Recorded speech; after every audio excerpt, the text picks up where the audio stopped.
Quelque chose est en train de déraper en plein vol. À bord d'Air Force One, Donald Trump insiste qu'il est absolu.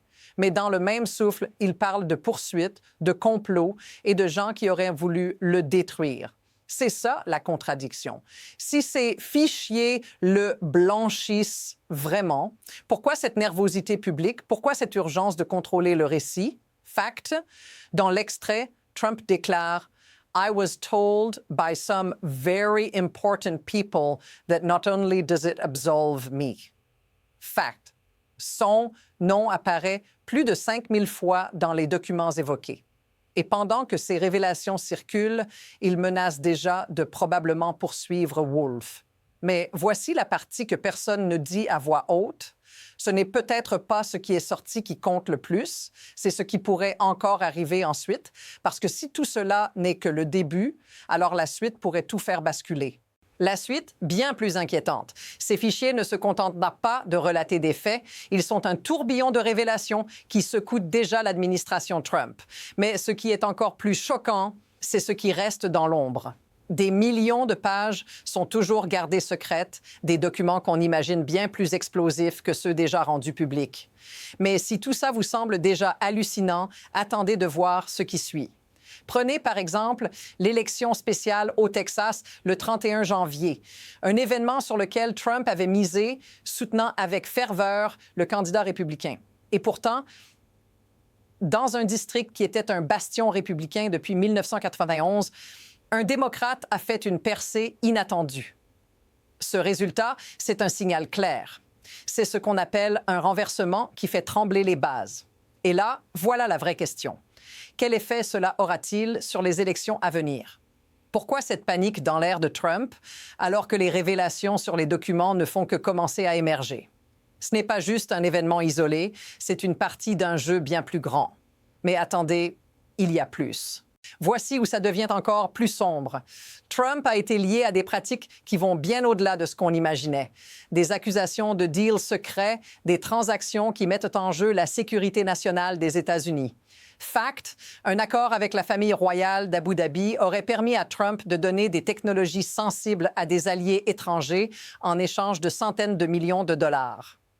Ces révélations ne sont pas qu'une simple brèche dans la moralité d'un homme. Elles touchent directement à la stabilité du pays. Et pourtant, Trump a une réponse toute prête. En parlant des fichiers, il dit « Je suis absous ». Mais pourquoi alors les avocats de son camp multiplient-ils les menaces de poursuite? Pourquoi cet acharnement à attaquer ceux qui osent remettre en question sa version des faits?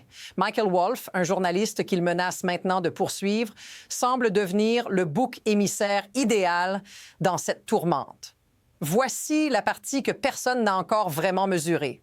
Ce qu'il ne nie pas. Il ne nie pas les documents. Il ne nie pas les accusations.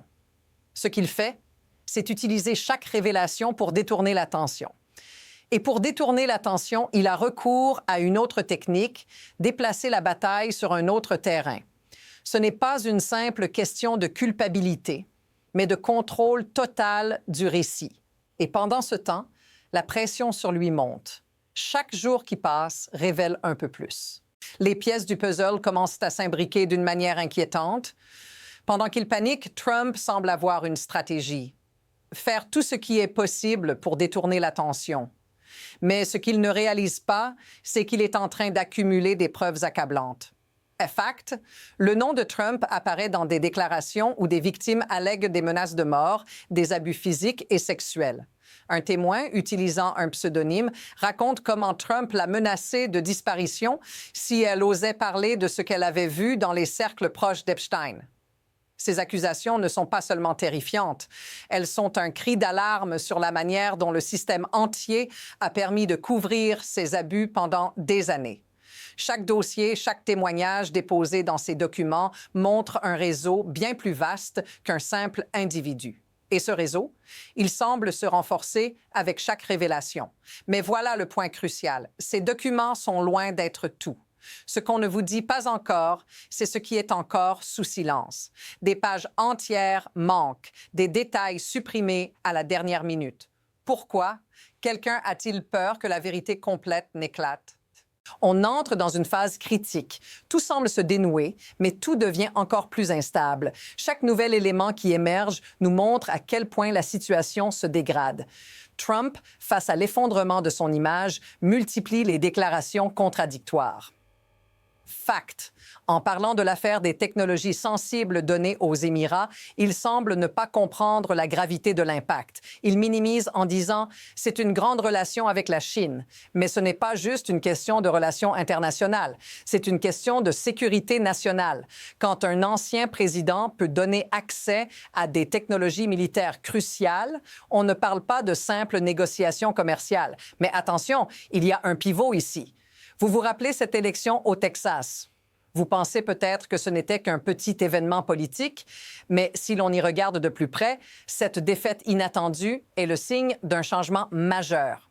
Fact, c'est la première fois depuis 1991 qu'un district républicain solide bascule, et Trump a soutenu un candidat qui a perdu malgré ses efforts. Ce n'est pas qu'un revers pour un candidat, c'est un revers pour tout un système qui l'a soutenu. Mais si les choses continuent ainsi, si ce genre de renversement devient la norme, quel sera l'impact sur la suite?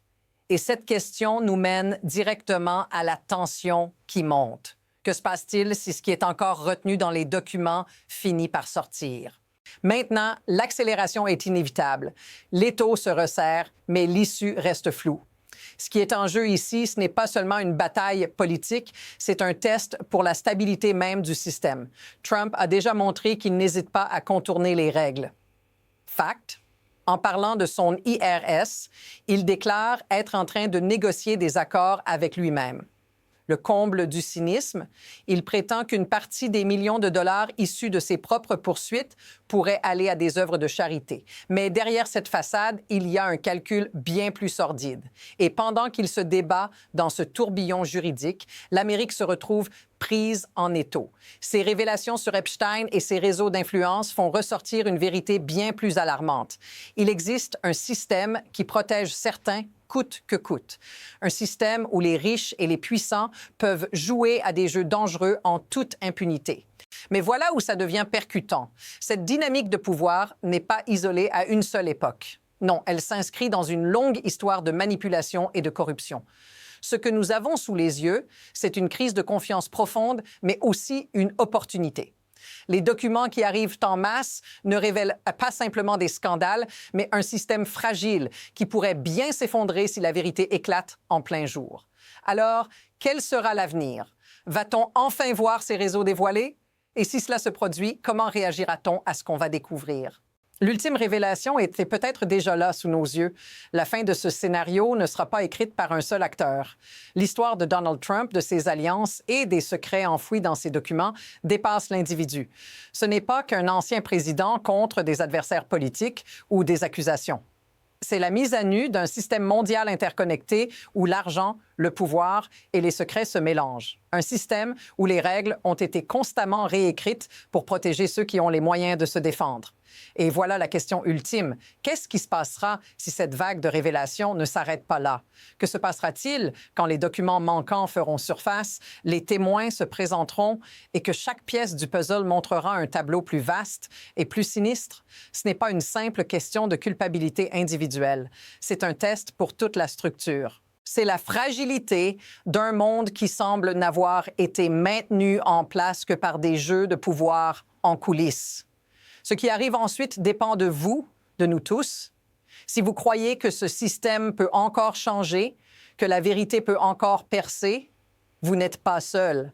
Ce n'est pas juste une histoire sur Trump ou Epstein. C'est une histoire sur la confiance, sur ce que nous sommes prêts à accepter et ce que nous sommes enfin prêts à exposer.